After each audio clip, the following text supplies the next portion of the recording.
Bonjour, dans cette vidéo, nous allons parler de trigonométrie. Alors, nous allons commencer cette première vidéo avec quelques généralités. Alors, une remarque très importante, les formules qu'on va voir dans ce chapitre, elles ne sont vraies que dans les triangles rectangles. Donc, il faudra bien faire attention dans les exercices à préciser qu'on a bien un triangle rectangle. Sinon, on ne peut pas utiliser ces formules.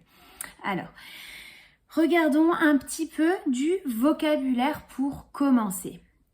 Pour chacun des deux angles aigus d'un triangle rectangle, on définit. Donc on imagine un triangle rectangle, il y a un angle droit et les deux autres angles sont des angles aigus. Donc pour chacun des deux angles, on définit le côté opposé qui est celui qui est en face et le côté adjacent qui est celui qui est à côté.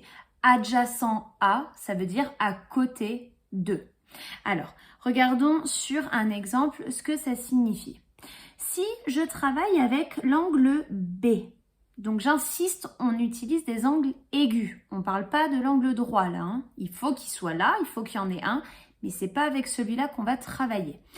Donc si le sommet que je considère c'est le sommet B, son côté opposé, c'est le côté qui est en face, c'est bien évidemment AC. Donc je vais marquer que c'est l'opposé. Et j'ai deux côtés à côté. Il y a AB et BC. Alors, le truc, c'est que BC, c'est du vocabulaire qui est déjà appris, que vous connaissez déjà. En face de l'angle droit, on a toujours l'hypoténuse. Donc, celui-là, on n'y touche pas. On ne va pas lui rajouter un mot de vocabulaire. Il y en a déjà un. Et donc, le côté adjacent, celui qui est à côté de B, ça va être le côté AB. Encore une fois, on ne change pas le nom de l'hypoténuse, ça reste l'hypoténuse. Par contre, si je change d'angle, par exemple, si je travaille avec mon point C, donc cette fois-ci, je change d'angle, je change de couleur. Le côté opposé, ça va plus être AC, ça va être celui en face et donc ça va être AB. Donc l'opposé va être ici. L'hypoténuse reste à sa place et du coup, le côté adjacent qui est à côté, ça va être celui-ci. Donc faites bien attention. On va bien d'abord savoir de quel angle on parle et une fois qu'on a trouvé l'angle, là, on peut mettre le vocabulaire. Ça paraît évident, ça va être la première étape dans tout notre chapitre, de bien identifier l'angle et mettre le vocabulaire. C'est très très simple, vous allez voir.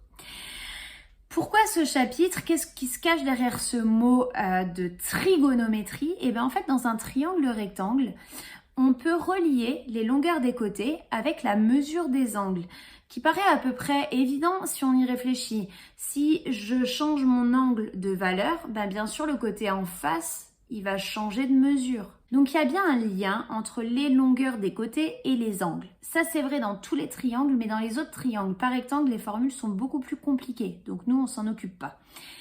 Dans un triangle rectangle, en partant du principe que A, c'est un angle aigu, j'insiste, on ne travaille qu'avec les angles aigus, jamais à partir de l'angle droit.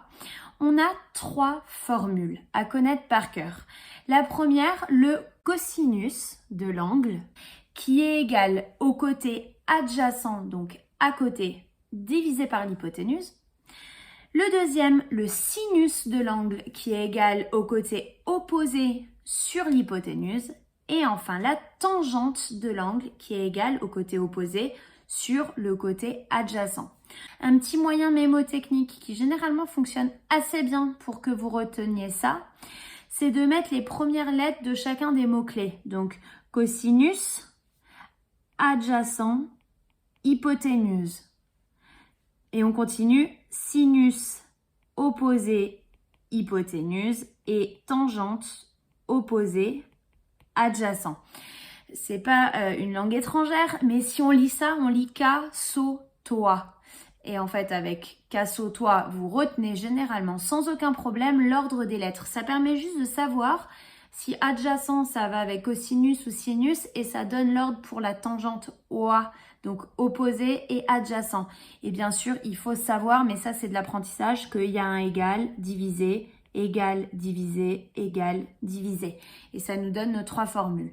Donc normalement, vous n'avez aucune raison de ne pas les connaître par cœur dès le prochain cours. Un petit exemple pour voir comment ça fonctionne dans un cas particulier.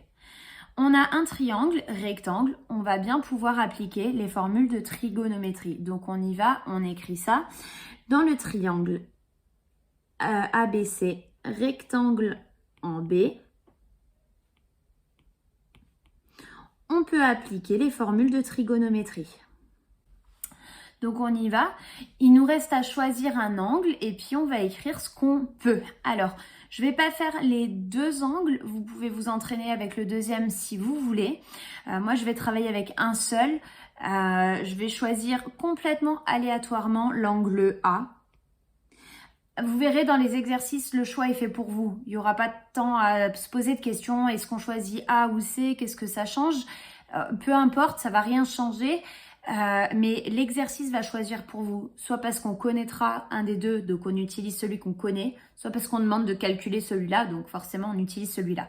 Là, on n'est pas connecté à un exercice, donc je choisis moi l'angle que je veux complètement au hasard. Je choisis A, je mets tout de suite mon vocabulaire en place.